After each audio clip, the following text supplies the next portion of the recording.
Pos Lintas Batas Negara atau PLBN terpadu Nanga Badau di Kalimantan Barat, Presiden berharap pos lintas batas negara dapat menghentikan tindak penyelundupan yang masih terjadi.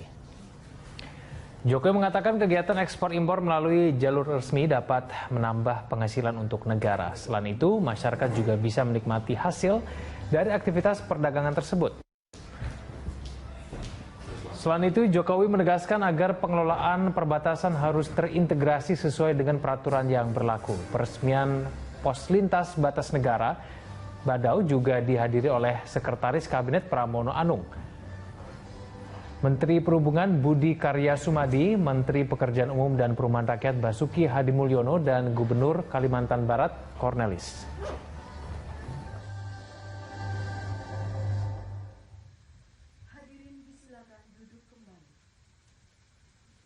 Kemudian yang namanya barang-barang selundupan semuanya harus stop, nggak ada lagi, semuanya harus resmi.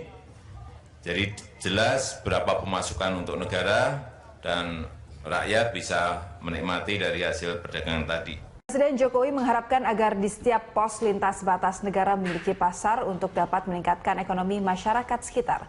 Pasar yang berada di dekat pos perbatasan diharapkan dapat meningkatkan ekspor dan impor yang terintegrasi dengan baik.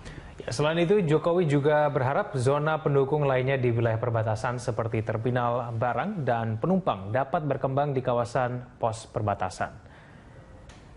Kita supaya segera dijalankan sistem pengelolaan kawasan perbatasan yang terintegrasi. Ini penting agar kawasan di sekitar PLBN bisa dikembangkan sebagai pusat-pusat ekonomi yang baru. Zona pendukung juga harus dikembangkan, tadi saya sudah dijelaskan di depan, untuk terminal barang maupun untuk penumpang, serta pusat perdagangan ataupun pasar modern. Siang, Bandung akan segera memiliki light rail transit seperti yang sedang dibangun di Jakarta. Wali Kota Bandung Ridwan Kamil memastikan proyek transportasi massal berupa kereta ringan itu akan segera dimulai tahun ini.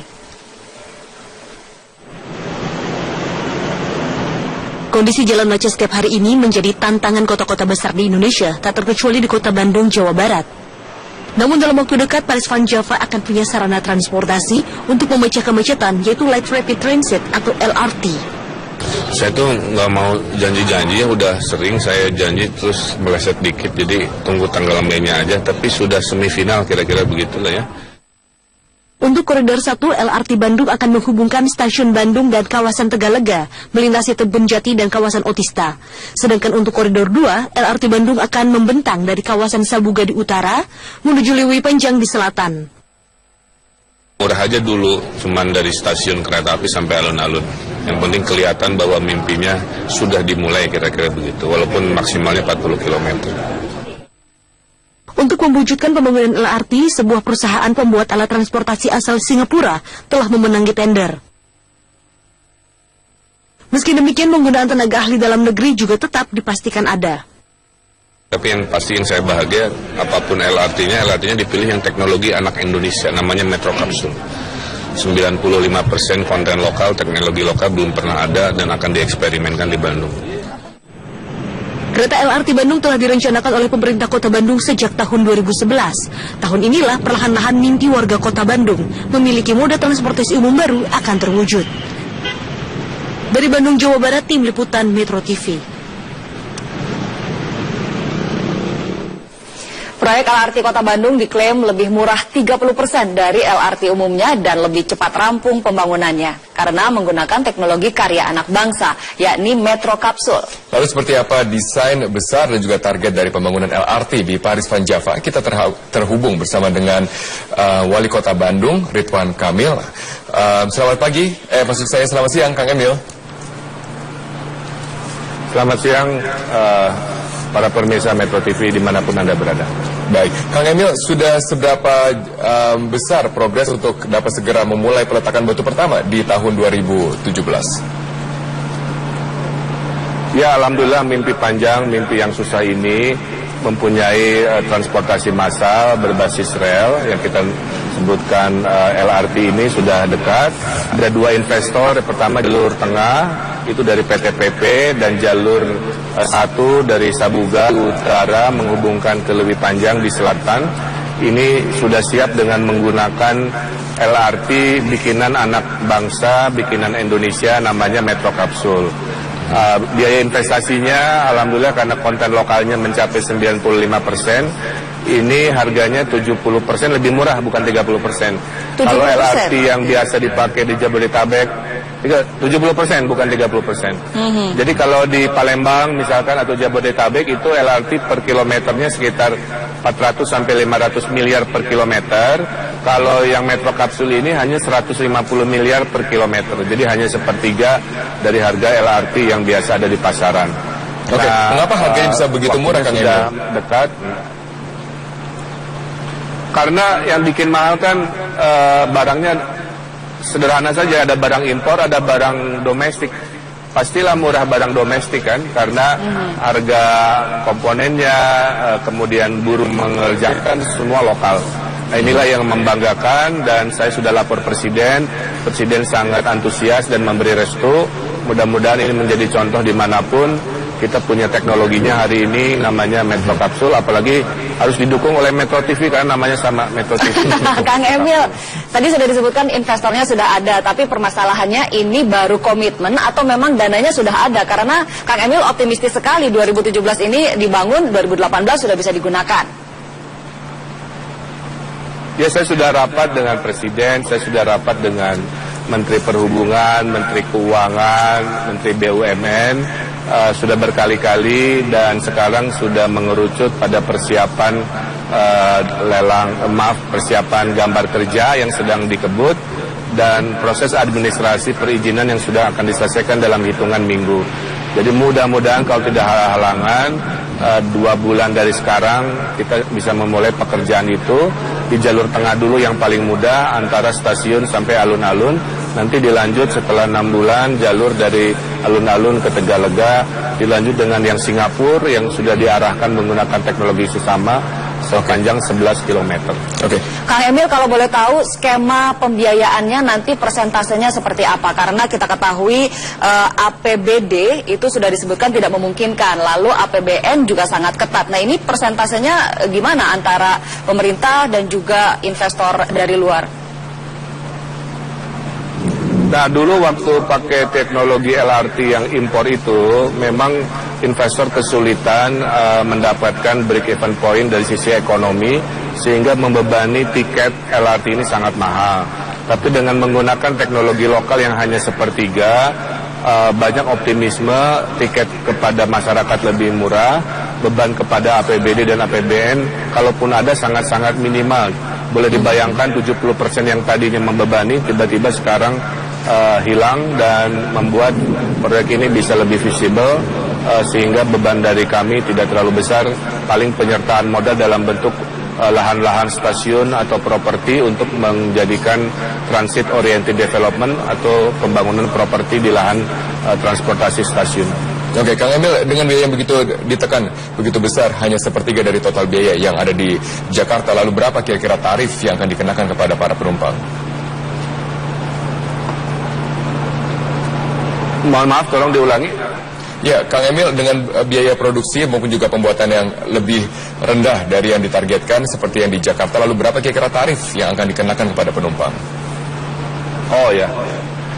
Nah, kalau dulu dengan LRT yang 500 miliar per kilometer, jika tanpa subsidi itu tiket bisa puluhan ribu ya. Nah, sekarang dengan hanya sepertiga investasi, tiket kemungkinan hanya di 7.000 sampai 12.000 atau maksimal 15.000 rupiah per trip ya. Saya kira itu masih memungkinkan karena biaya-biaya transportasi di Kota Bandung kurang lebih sekali jalan dari angka 5.000 sampai 15.000 dengan berbagai moda transportasi yang berbasis mobil. Baik, Kang Emil, kami harap tetap bersama kami. Kami harus jeda dulu sejenak dan akan dilanjutkan di segmen berikutnya. Pemirsa Metro Siang. Ya, kami sebagai warga sangat mendukung. Artinya kalau itu kebaikan buat masyarakat sekitarnya ya yes oke lah. Sangat setuju banget. Nah, kemudian harapannya tentang LRT ini gimana? Harapannya supaya LRT itu bisa digunakan sebagaimana fungsinya lah, secara maksimal. Saya dukung sih kalau itu. Nah, selama itu bisa membantu masyarakat Bandung bisa mobilitas lebih baik, ya nggak ada salahnya. Suka banget kalau misalnya pergi, kalau memang macet kan kita ada akses lain gitu kan, bisa menggunakan LRT ini kan khususnya. Jadi kita untuk saya sendiri memang setuju dan support untuk pembangunan LRT ini oleh Pak Ridwan Kamil. Jadi paling kita tunggu aja bagaimana nanti kalau memang sampai ada LRT ini karena. Ya, kita masih bergabung bersama dengan Wali Kota Bandung, Ridwan Kamil. Kang Emil, Anda katakan bahwa ada 2 koridor. Yang pertama adalah dari stasiun Bandung ke alun-alun dan koridor 2 dari Sabuga ke Leuwi Panjang.